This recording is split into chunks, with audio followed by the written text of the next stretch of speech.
Hey everyone, it's Ryder from Skip. It's Monday, August 23rd. Important video today on EIDL loans and how to check your balance, how much you owe, and eventually make payments. I'm covering this today because with EIDL 2.0 right around the corner, for those of you who are eligible for more funding, you'll have to consider your payments and essentially if you can afford them, just like a mortgage or rent. So I'll share exactly how to check your balance and some important tips here to save you time when it comes to checking specifically your EIDL loan balance. I'll also talk about new funding opportunities plus economic news. And it turns out that the cutoff in jobless benefits is not doing much to get people back to work. I'll talk about both those things. I'll keep today's video short. Most importantly, thanks so much for subscribing to our channel and turning on alerts. Yesterday, we picked $3,000 winners. 4 people who are subscribers of our channel who left comments in videos last week and are using our Skip app. The app, of course, is Hello Skip in the App Store and Google Play. Join the hundreds of thousands of others that are using the app for more information beyond these videos. And give this video a quick thumbs up. Let's see if we can get to 3,000 likes in this video. I promise the information is going to be good. Okay, let me start with the EIDL loan news and basically how to check your balance. This can be a somewhat complicated process, so I'm going to go over it and some tips to save you time. So here it is. If you want to check your balance amount for your EIDL loans or PPP loans for that matter, you don't do it on your SBA portal where you applied. You do it at caweb.sba.gov.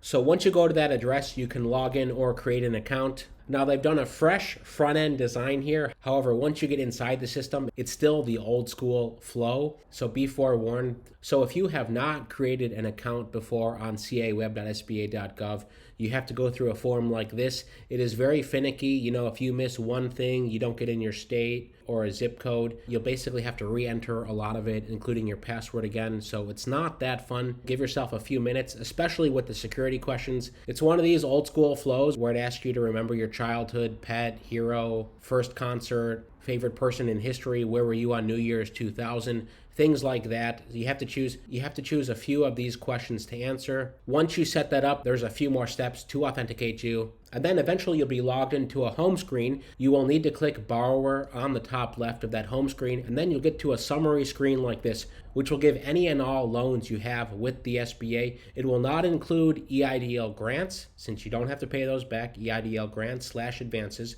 won't be on here, but EIDL loans will, and so will PPP loans. So you can see right here in this case, this person's received a $500,000 EIDL loan, a first draw PPP for 42, and a second draw PPP for 52. And it gives the loan status on the right-hand column here that the EIDL and PPP2 are dispersed current, and for PPP1, this one has been fully forgiven and it says paid in full. So if you want to check to see if your first PPP has been forgiven, you can see that here. Now, if you click on the EIDL loan, you'll see something like this. It will have your loan number, your business name, the originated date, and the maturity date. So in this case, it originated on May 8th, 2020. And the maturity date is May 8th, 2050. And I'll see you all then. Now, here's the important stuff. Current principal balance, daily interest accrual is $51. So that is the interest that is accruing every single day with the interest rate of 3.75%. So far in this example, there's been accrued interest of $2,106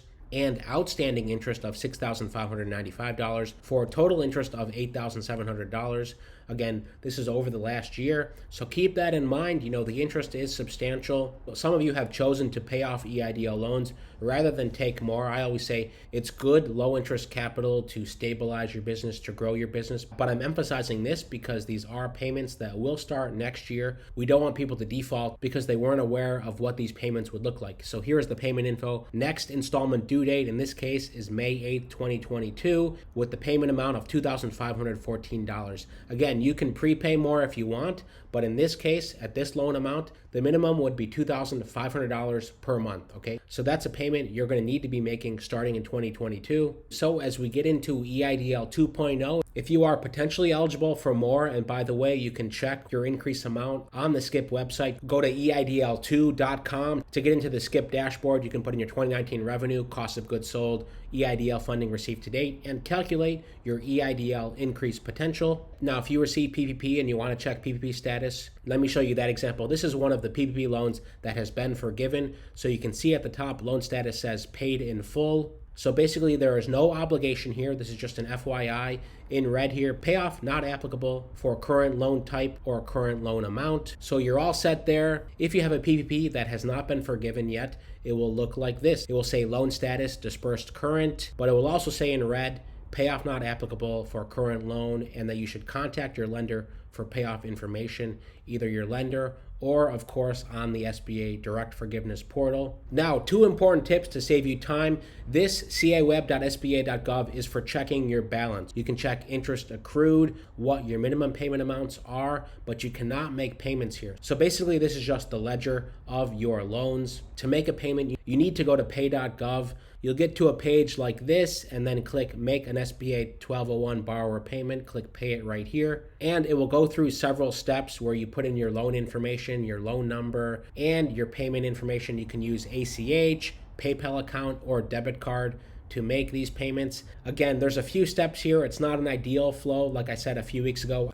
This is my hope, that by the time people have to start repayments in 2022 for EIDL loans, that the SBA has improved this somewhat. But the good news is you can set up auto payments. Now, one other tip that will save you a lot of time, it's a very frustrating thing about the caweb.sba.gov account. You have to log in every 30 days to keep your account active. I asked why this is the case. They say it's for security, but to be frank, I think it's pretty ridiculous. No banks do this, require you to log into your account every 30 days. They have 2-factor authentication here, so that's good. They'll either email you or text you every time you try to log in.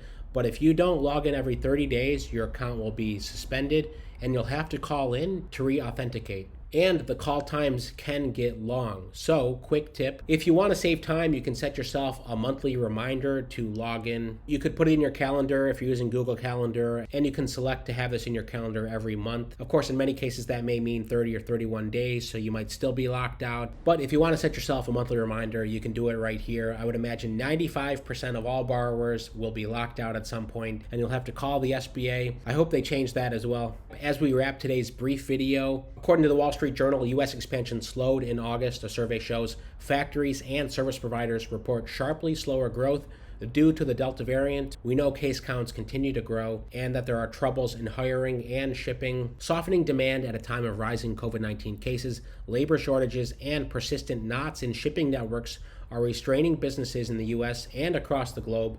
According to private sector surveys released today, there have been recent cancellations or postponements of activities in various industries, including concerts and colleges, and these are likely to hinder consumer spending and economic growth. Plus, many companies are pushing back return to work. For example, Apple last week told corporate employees that its planned return to U.S. offices would be delayed until at least January. Companies such as Chevron and Wells Fargo have also postponed their September returns, as well as Amazon and Facebook have pushed them to early next year. The U.S. housing market remained strong in July, with sales of previously owned homes rising at a faster pace than in the prior month, as high prices prompted owners to put more properties on the market. So that's a big trend from July, more listings than in previous months. It's still a very swift, fast-moving housing market, but there is some indication that the market is less intensely heated now than it was before. Finally, on jobless benefit, many people thought if states get rid of the boost, that extra $300 per week federal boost, people would start looking for jobs again.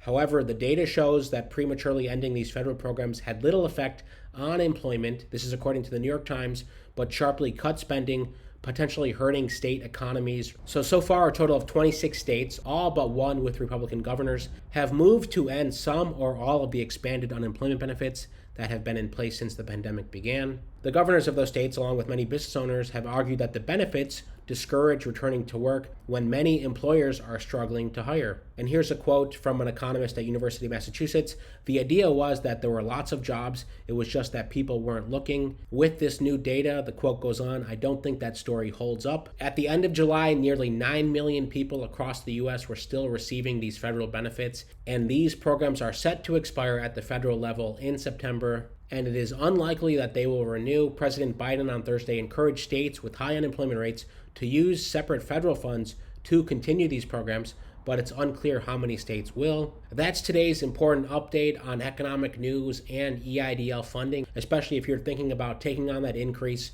Set up an account on CA Web to see what your payments would be when they start next year. Also, if you want one-on-one help with EIDL funding or anything else, we have a very small number of slots available for this week. You can go to skipgrants.com to learn more and check availability. And it's not only about the EIDL programs, but also other funding opportunities that can help your business. Thanks so much for subscribing and giving this video a thumbs up. Most importantly, stay well, stay healthy, and I'll see you tomorrow.